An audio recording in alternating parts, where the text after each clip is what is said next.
ঢাকা ৮ আসনের স্বতন্ত্র প্রার্থী ও ইনকিলাব মঞ্চের মুখপাত্র ওসমান হাদী গুলিবিদ্ধ হয়েছেন। জুমার নামাজের পর রাজধানীর বিজয়নগরে নির্বাচনী জনসংযোগের সময় মোটরসাইকেল থেকে তাকে গুলি করা হয়।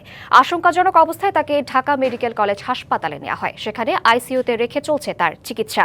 হামলার নিন্দা জানিয়ে জড়িতদের দ্রুত আটকের নির্দেশ দিয়েছেন প্রধান উপদেষ্টা। এছাড়া এই ঘটনার নিন্দা জানিয়েছে বিএনপি, জামায়াত ও এনসিপি।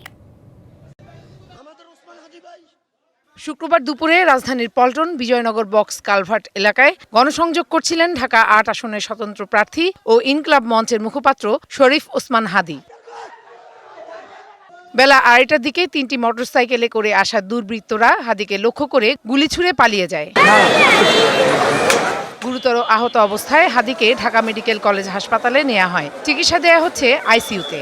আসলে ভাই বরাবরই যারা চাঁদাবাজ সন্ত্রাস তাদের বিরুদ্ধে ভোকাল ছিলেন, আর এটা একটা প্রত্যক্ষ প্রমাণ যে আসলে নতুন এবং ফিরে আসা গ্রাহকদের জন্য নগদে চলছে ক্যাশব্যাক সহ প্রতিদিন হাজারো উপহার জেতার সুযোগ। হবে আশা আর ফেরা সারপ্রাইজ সেরা।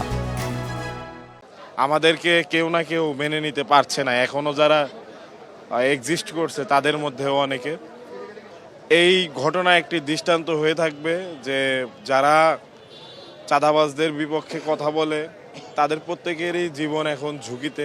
তাকে আহত করার উদ্দেশ্য না, তাকে হত্যা করার উদ্দেশ্য, এবং কে বা কারা করতেছে এটা প্রশাসন ভালোভাবেই জানে। এবং আমি মনে করি যে প্রশাসন এটা যদি উদ্যোগ নেয় তাহলে আজকের ভিতরেই যারা গুলি করেছে তাদেরকে বের করা সম্ভব বলে আমি মনে করি। কিছুদিন আগেই তাকে হুমকি দেয়া হচ্ছে বলে ফেসবুকে স্ট্যাটাস দিয়েছিলেন হাদী। বলেন, ইনসাফের লড়াই থেকে তিনি এক চুলও নড়বেন না। শেষ নিঃশ্বাস পর্যন্ত লড়াই চালানোর ঘোষণাও দিয়েছিলেন তিনি। Farhana Juthi, DBC news, Dhaka.